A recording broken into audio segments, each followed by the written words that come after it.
آج میں یہی بات کہنا چاہتا ہوں، امت کو جن مسائل کی آج ضرورت ہے اس پر ڈسکس بھی ہو، اس کے لیے لائے عمل بھی تیار کریں۔ لوگ آ کر کے آج یہ مسائل ضرور رکھیں۔ دیکھیں آج محرم کا یہ مہینہ چل رہا ہے، اس کو آپ میری تنقید نہ سمجھیں اور نہ ہی میں کوئی گستاخ ہوں۔ میں مولا امام حسین رضی اللہ تعالیٰ عنہ کا پیدائشی شہدا ہوں۔ الحمدللہ ہمیں ہمارے گھروں سے یہ گٹھی میں پلائی ہوئی محبت ہے، لیکن محرم کے آتے ہی جتنا ایکٹیو ہمارے محلے ہوتے ہیں سارے جگہ پر، ایک جگہ 51 دیگ کھچڑا بنا ہے، دوسری جگہ کمپٹیشن میں 100 دیگ کھچڑے بنائے، 51 دیگ 100 دیگ، ٹھیک ہے پکاؤ کھلاؤ، لیکن ایک بات میں آپ کو بتاؤں، کھلانا ثواب ہے، کس کو کھلانا؟ پیٹ بھرے ہوئے کو کھلانا؟ یہاں تو حال یہ ہے جو خود گھر میں کھا کھا کر موٹے ہو چکے وہی کھچڑا کھانے بھی آ گئے۔ کوئی ایسا بندہ تو ہمیں نظر نہیں آیا جس کے گھر میں ایک روٹی بھی نہیں ملتی اور وہ آ کر کے کھا گیا ہو تو اس کے لیے ثواب ہی ثواب ہے۔ غربا اور مساکین کو کھلانا بہت بڑا ثواب ہے۔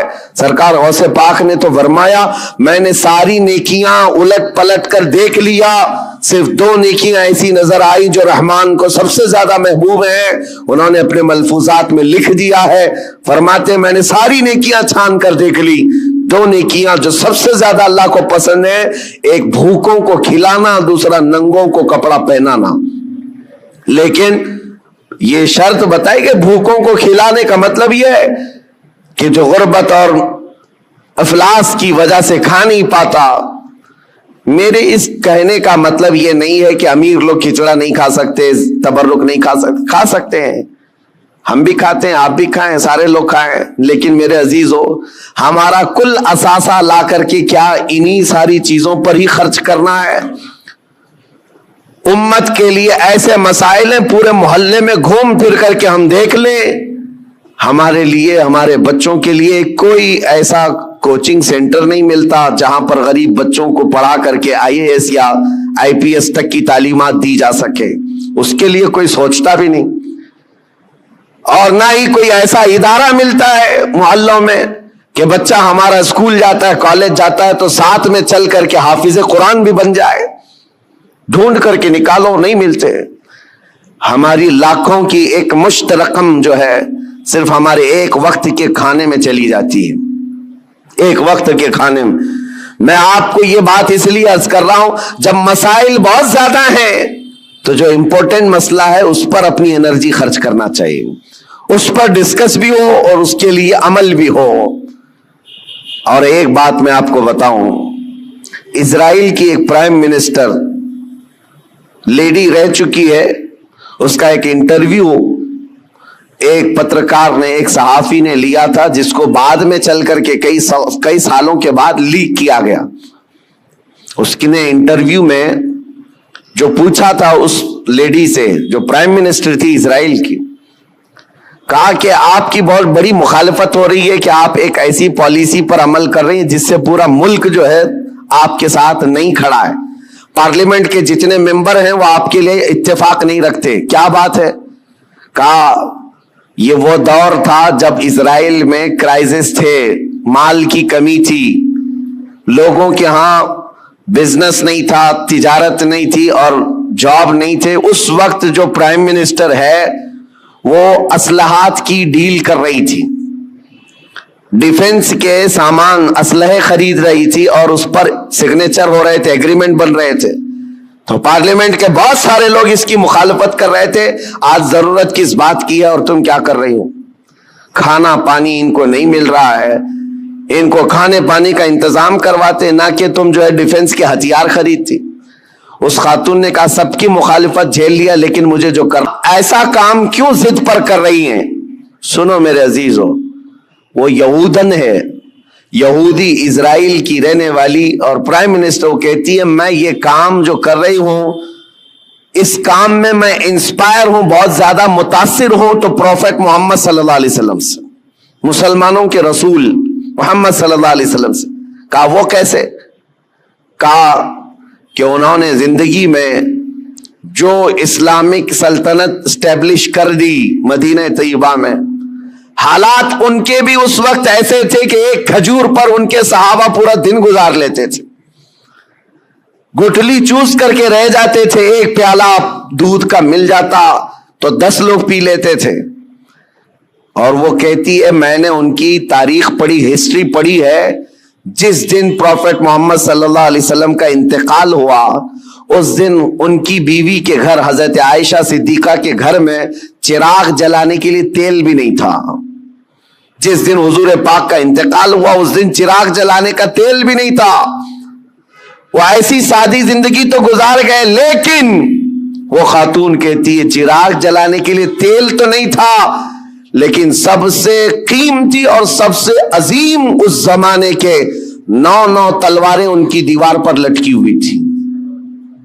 گویا کہ اس محمد صلی اللہ علیہ وسلم نے یہ میسج دیا تھا کہ کھانا ایک وقت کا کھا کر نگل لو گے، دوسرے وقت پھر بھوک لگے گی، دوسرے وقت کا کھا لو گے، تیسری بھوک پھر لگے گی، لیکن تمہارے لیے امت کے ڈیفنس کے لیے جو چیز چاہیے تھی وہ محمد صلی اللہ علیہ وسلم نے وقت کی ضرورت کو محسوس کر کے پہلے سے میسج دیا تھا۔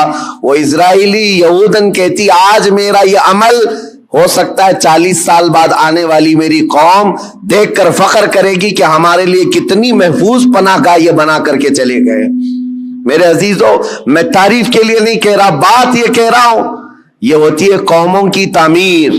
آج ہم تو کھچڑوں میں رہے، کھچڑا ناجائز نہیں ہے، کھانا چاہیے، اچھا ہے، گھر میں بناؤ، جب من کرے کھاؤ، لیکن اس کے لیے اپنے لاکھوں روپے کی لاگت محلوں میں اس طرح سے تقسیم کر کے ختم کر دینا۔